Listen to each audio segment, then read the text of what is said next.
Remember the Alamo by Cynthia McCarthy. A Line in the Sand, Chapter 6. Jim Bowie had ordered a soldier to watch for Santa Anna's army, and the soldier stood in the tall tower of the San Fernando Church in San Antonio. On the morning of February 23rd, 1836, the church bell rang. Everyone in the Alamo knew what that meant. It was a signal. Santa Anna's army was marching into San Antonio. Shortly after that, Santa Anna raised a red flag from the tower of the same church. Pa and I stood together on the wall of the Alamo, and we stared at the flag. "The red flag means Santa Anna will show us no mercy," Pa said. Just then, one of Santa Anna's officers rode into the Alamo. He delivered a message to Buck Travis and Jim Bowie. "General Santa Anna demands your surrender." Mr. Travis ordered the Alamo's 18-pound cannon to fire one round. That was his answer to Santa Anna. It meant no surrender. There's a picture of the cannon. "Victory or death," Buck Travis shouted. Santa Anna ordered his men to surround the Alamo. Day and night they fired their cannons at the wall. Every day Santa Anna's soldiers dug deep trenches to hide in. Each new trench was closer than the one before.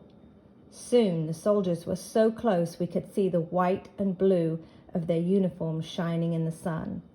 This is the period which we call the Siege of the Alamo. So the battle hadn't begun, but the Santa Anna's army had surrounded the Alamo and was shooting, and we call that the Siege of the Alamo. They were holding them captive by surrounding the Alamo itself.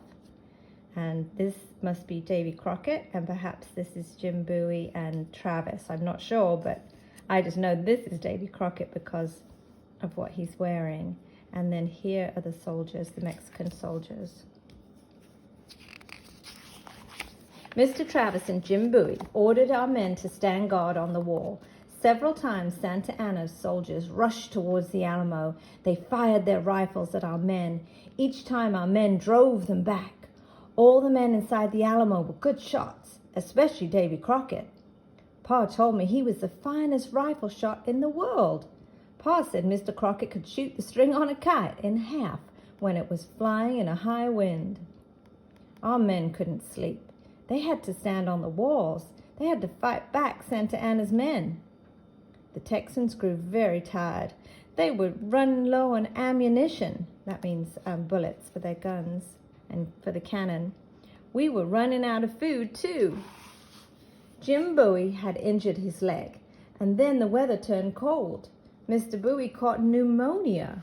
Let's go, that is bolded, so let's look in the glossary for, it's a disease of the lungs, pneumonia. He was so sick, he had to lie on a cot in the long barracks. Buck Travis took over command of all the men. Everyone's spirits had sunk very low. And if you go back to the diagram that we had in chapter 5, this is where Jim Bowie was. He was sick and he was in the long barracks during the siege of the Alamo, or towards the end of the siege. Then one night, Davy Crockett took out his fiddle. Fiddle is a violin. Pa took out his fiddle too. A man named John McGregor took out his bagpipe. That's another instrument that some Scottish people play. Together, the men played a tune. Everyone in the long barracks clapped. The men on the walls clapped too.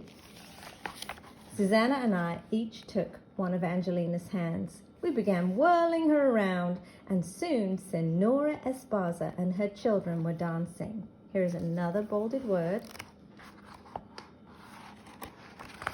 Senora is married woman, so that just means Mrs. Mrs. Esparza and her children were dancing. "This will show Santa Anna he can't keep us down," Pa shouted. We all tried to be brave. Buck Travis called everyone in the Alamo together. He told us that Santa Anna had 4,000 soldiers. Our men would never be able to defeat an army so large. Mr. Travis gave all the men a choice. They could stay at the Alamo or escape. He drew a line in the sand with his sword. He said, "Those prepared to give their lives in freedom's cause, cross over to me." Almost all 189 men stepped over the line. Only one man decided to leave the Alamo. Mr. Bowie even asked to have his cot carried over the line. A cot is a bed, like a camp bed. I was so proud of Pa when he stepped over the line to stand by Mr. Travis. Pa held me by the shoulders. He looked deep into my eyes. "Addie," he said, "I want you to remember why we're here. No matter what happens to me, it's like Mr. Travis said, we're fighting for freedom, just like Americans fought for their freedom from the British back in 1776. "I'll remember, Pa," I told him. "I didn't know those words would be our last."